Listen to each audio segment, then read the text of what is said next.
I hear the pump running, so I'm thinking, well, first I'm gonna go get my sweats on and grab the weed eater and hit any spots that I think or know that they've hit with Roundup. Then go shower and wash the clothes I used. Make sure I cover up to where it's not getting a lot of exposure to the skin because I have quick allergic reactions to Roundup. It really wreaks havoc on, especially on the parts where I have the quote cancer cells and melanoma trying to excrete toxins at a radically fast rate to keep my body alive. So it's either going to shut you down and kill you, or it's going to get everything out so you don't die. It depends on you.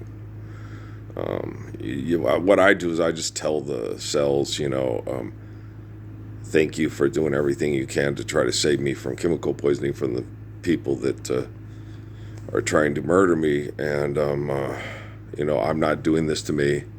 I'm not smoking cigarettes. I'm not drinking alcohol, and I'm not doing drugs. And so I need you to understand that I'm working to the best of my ability to stop this kind of abuse and then recover. So please understand me. I try to tell my cancer cells to understand me, my mind, and my body, and to help the soul have the temple for this beautiful body and survive this. And that's what I do. And so it's very difficult. It's very hard. It's very uncomfortable, and it's insidious, and it's disgusting. And but for all you people, especially people that perceive God as the spirit of Yahweh, if you read the books, in the last chapter of the Bible, there's a book called Revelation. It's basically the story about my life. My name's Earl. I'm born of Ralph and Mary. I have nephews named Michael and Gabe that were born in Deming, New Mexico. Just like Abraham, just like Daniel and David and Joseph, and Malachi, all the people in the Bible. They had a mom and a dad, and they were born in a place, and they sit down and they talk in prayer, and they have problems in their lives. They have people that, like with one of my relatives, close relatives, Job. People come, and he was a good person, and he taught people to have faith in Jehovah and all this stuff, and then people, got jealous and angry and mad and started trying to undermine his wealth, which was his faith, and sharing his faith with other people.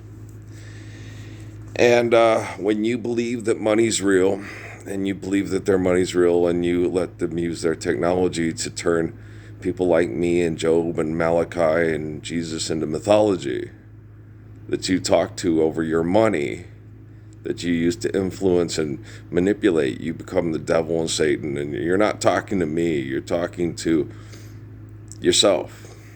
And you're telling yourself what you want to hear. You're tuning me out. You're taught to tune me out by, people, no, make sure you pay to the spirit of the blah, blah, blah, blah, blah. And then, so it's like, motherfuckers are batshit fucking crazy. You know that? they is, man. They're batshit fucking crazy. They get little gurus and shit. They got a genuine Indian guru that's teaching them a better way. They got all the friends that money can buy, so they never have to be alone. And they keep getting richer. They can't get their picture on the cover of the Rolling Stone. Rolling Stone. Did you heard that song? I use that a lot to be critical of rich people when I was first started posting on Facebook and YouTube back in Sierra Vista, Arizona. The one, if you go look at my YouTube, you'll see the one where I'm with a little boy named Crumb, little Crumb Cake, Camirga Fabre, and we're at McDonald's. And I'm sitting there saying, that I'm at church with all the people that are related to the people at Fort Huachuca. Well, almost all the parents of the kids that are playing at that McDonald's are trying to undermine me and kill me. Okay. I'm saying I'm at church with the kids, and yeah, it's very sad, and it's very depressing, and it's very disturbing, right? It's there's nothing fascinating about it. You have beautiful little kids that are born an innocent golden slate that are already being genetically programmed by sociopaths to kill the gracious good shepherd and replace the gracious good shepherd with perverts that put technology in your house and get with scientists and invent the conditions to say these people need to die because they're bad because they'll do these bad things. Okay.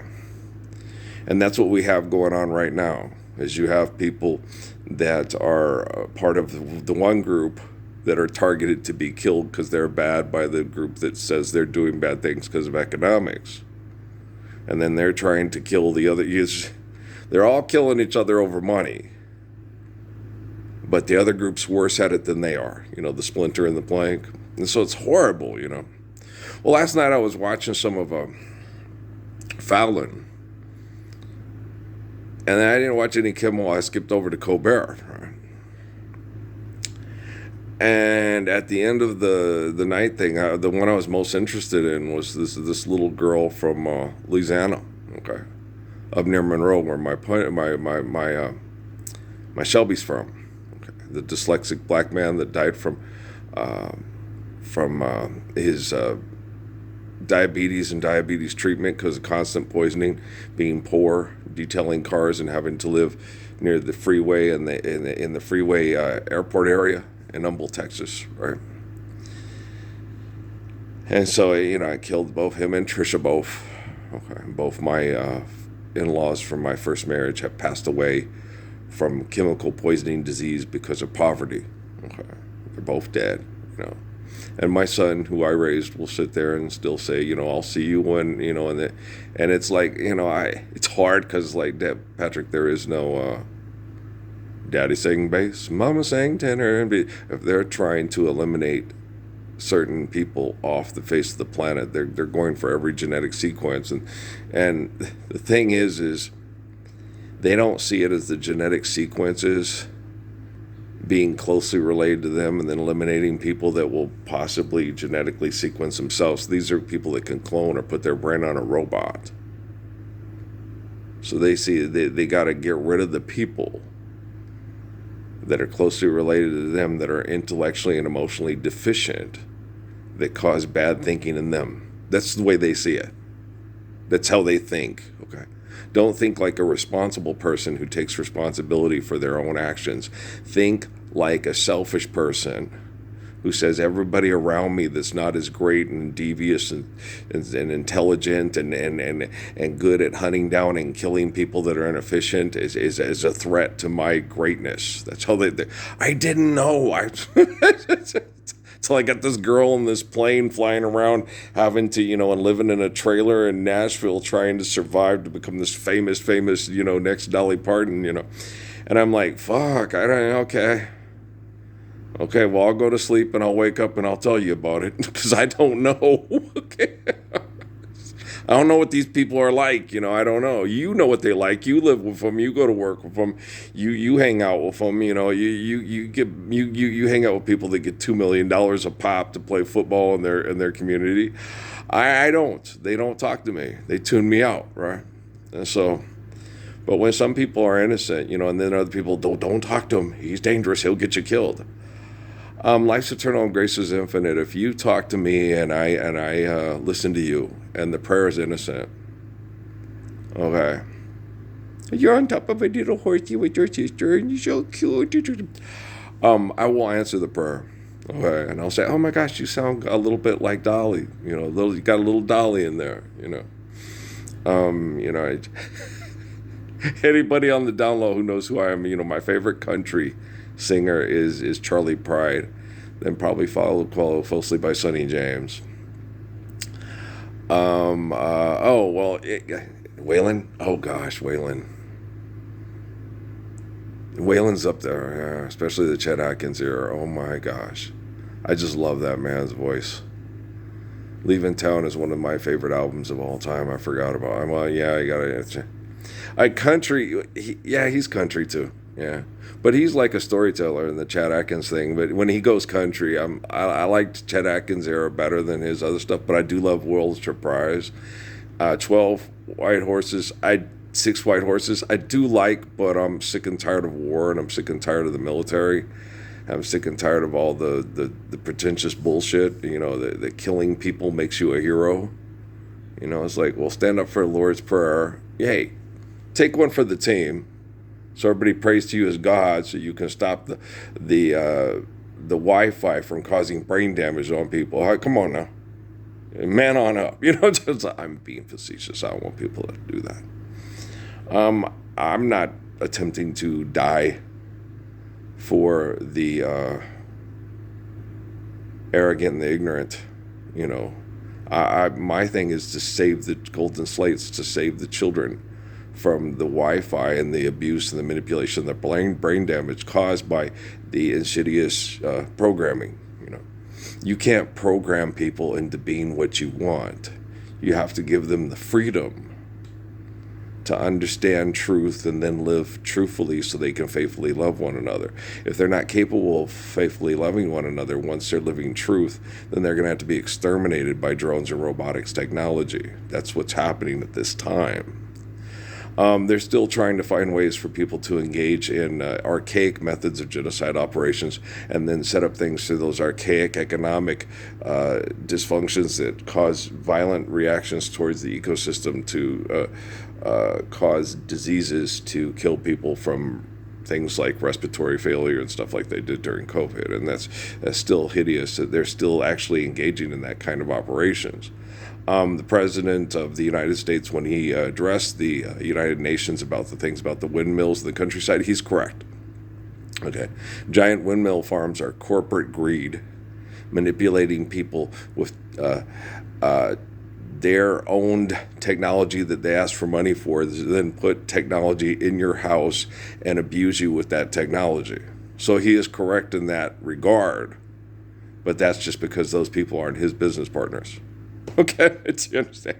Hey, man, I can cut through shit faster than they can spit the illegit shit. Boy, I'm telling you. It's like, okay, what are you doing? Weed readering. So, Larry the Cable Guy, I love you, dog. I'm going to go weed reading here pretty soon. I'll make sure I shower as soon as I'm done, just like I advise all the kids that spray the shit outside my window for a paycheck because they got brain damage from the Wi-Fi. Thank you. Okay, let's all go to Larry's later when we're done, and we'll play some slot cars and eat some horrible, disgusting old cereal, and then find some ways to eat some salad later that night to shit all that fucking Captain Crunch with Crunch Berries out our system. Okay. I don't know if we'll have shit like that anymore, Captain Crunch. There might be an equivalent, hey, chocolate.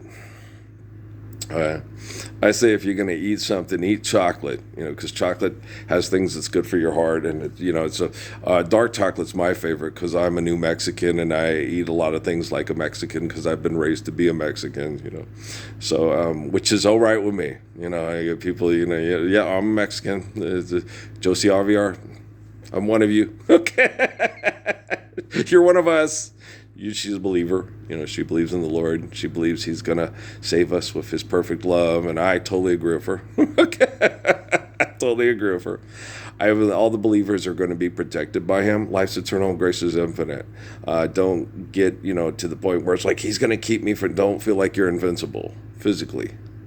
Okay. But feel like the soul that provides life to your body, okay, is going to have a body in the kingdom of heaven when the Lord gets done cleaning up this hellhole murder trap.